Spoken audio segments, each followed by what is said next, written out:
নমস্কার বন্ধুরা,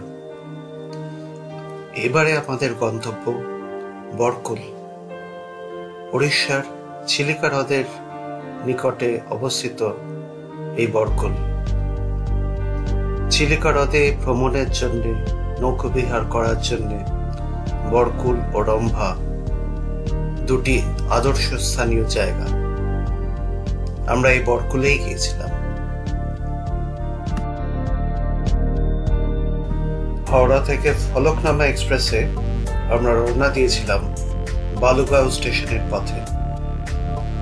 বালুগাঁও স্টেশন থেকে বরকল মাত্র 8 কিলোমিটার।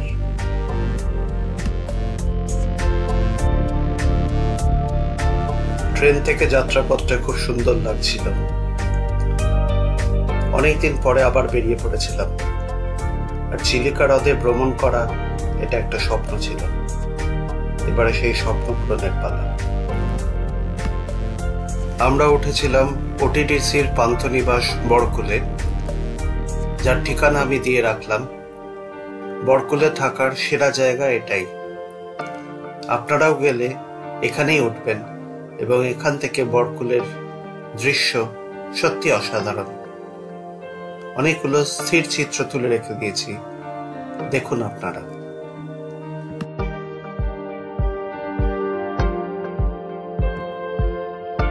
বরকল থেকে সাতপাড়ায় গিয়ে সেখান থেকে ডলফিন দেখতেও নিয়ে যাওয়া হয়। সেই পর্বটিও এখানেই ধরা আছে, আপনারা দেখতে থাকুন। বরকলে আমরা পৌঁছেছিলাম বিকেলবেলা। সেদিনটা বিশ্রাম নিয়ে পরের দিন সকালবেলা আমরা বরকলে চিলিকা হ্রদ ভ্রমণে বেরিয়ে পড়েছিলাম। আমাদের প্রথম গন্তব্য ছিল কালিজাই দ্বীপ, বরকলের মধ্যবর্তী জায়গায়, যা বরকল থেকে 34 কিলোমিটার দূরে অবস্থিত। যাদের পৌরাণিক গল্প ভালো লাগে তাদের জন্য বলি, এই কালিজাই মন্দিরটা সৃষ্টি হয়েছিল অদ্ভুতভাবে।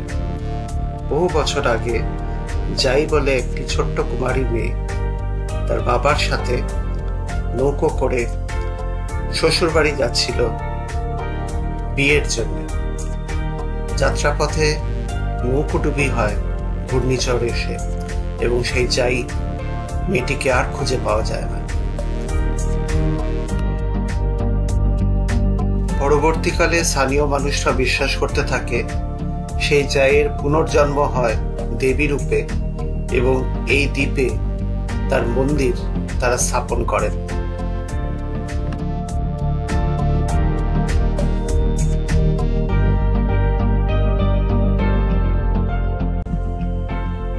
এই মন্দির স্থাপনের পর আর কখনো এই হ্রদে কোনো রকম দুর্ঘটনা ঘটেনি। তাই জন্য স্থানীয় মানুষরা এই মন্দিরকে এবং এই দেবীকে জাগ্রত রূপে পুজো করেন, এবং এখানে স্থানীয় মানুষদের ভিড় লেগেই থাকে।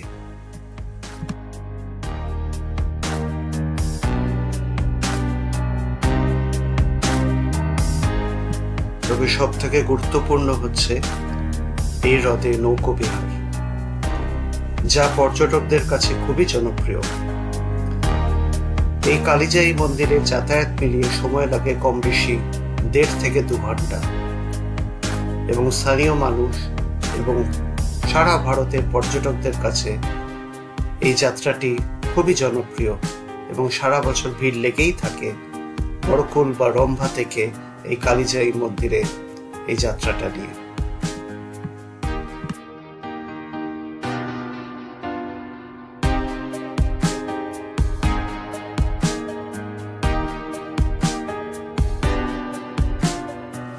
যাত্রাপথে চিলিকা হ্রদের দৃশ্য অসাধারণ। মুগ্ধ হয়ে দেখতে হয় দুপাশ।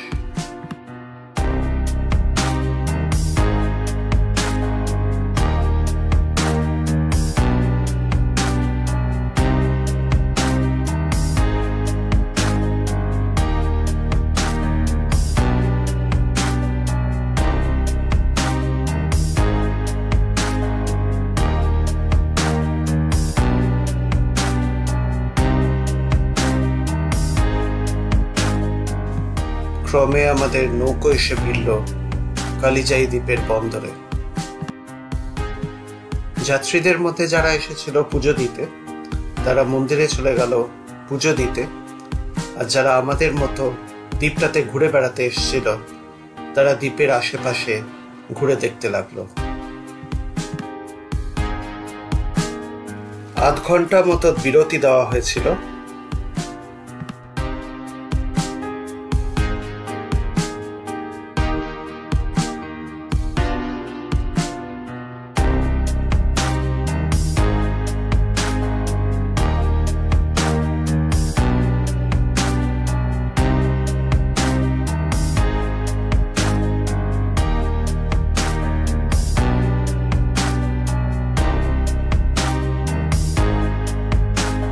বিরতির পর আবার আমাদের নৌকো ফিরে চলল বড়কুলের উদ্দেশ্যে।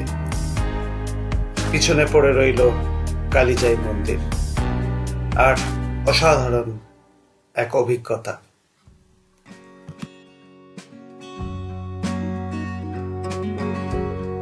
এই চিলিকা হ্রদের পূর্বে আমি অন্য কোথাও আর নৌ বিহার করিনি, তাই আমাদের অসাধারণ লেগেছিল চিলিকা হ্রদে এই নৌবিহার। যারা জলপথে ভ্রমণ পছন্দ করেন তাদের জন্য আদর্শ এই চিলিকায় এসে এই হ্রদে ভ্রমণ।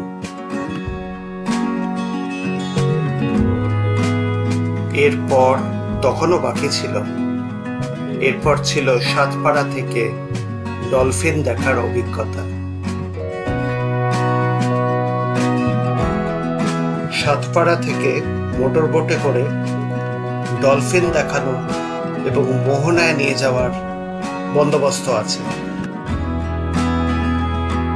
সমস্যা শুধু একটাই ছিল, সেটা হচ্ছে এই লাইফ জ্যাকেট। এটা পরে একেবারেই নড়াচড়ার জো ছিল না। যথা সময় আমরা রওনা দিলাম, আমরা সবাই তখন খুব এক্সাইটেড। ডলফিন দেখতে পাবো কি পাবো না সেটা বড় নয়, এই হ্রদে এই জল ভ্রমণের অভিজ্ঞতাটাই বড় ছিল।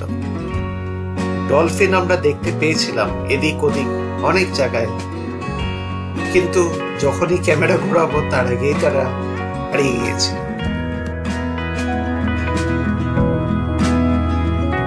তাই হয়তো ক্যামেরায় ধরে রাখতে পারিনি ডলফিনের সেই দৃশ্য, কিন্তু মনের ক্যামেরায় এবং চোখের ক্যামেরায় তারা ধরা পড়ে আছে। আসলে মোটর বোটের তীব্র আওয়াজে হয়তো ওরা খুব একটা কাছাকাছি আসতে পারে না, কিন্তু ওরা বোটের সঙ্গে সঙ্গে বেশ দূর অব্দি যায়। এটা দেখতে বেশ ভালো লাগে।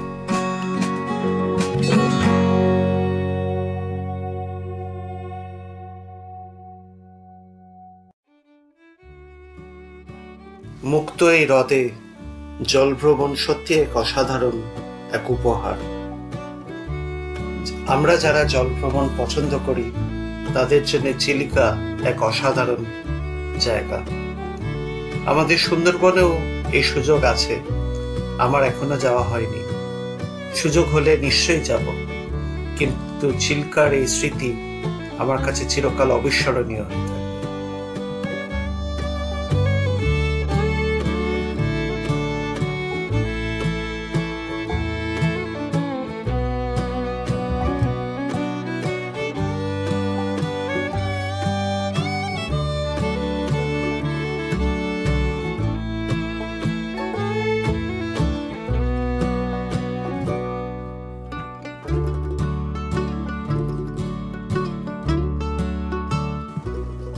মনে অনেক আশা নিয়ে চিলিকায় এসেছিলাম।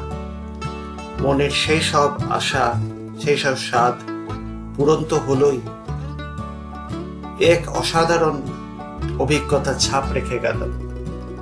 এতটাই যে মনে হচ্ছে আরো একবার চিল্কায় ফিরতে হবে। এরপর হয়তো বরকুল থেকে নয়, রম্ভা থেকে চিল্কা ভ্রমণ অতি অবশ্যই একবার করতে হবে।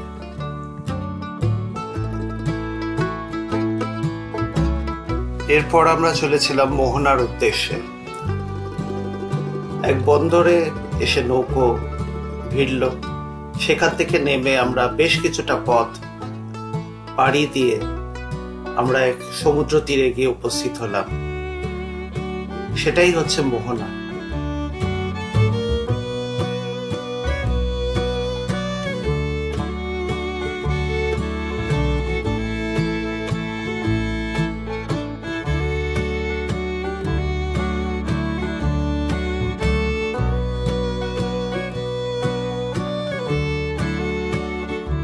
এই সেই মোহনা, এর জন্যই এই পথে আসা।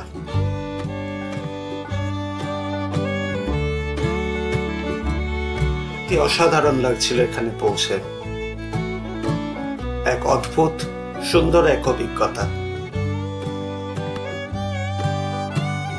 যেন দিগন্ত বিস্তৃত এক বেলাভূমি।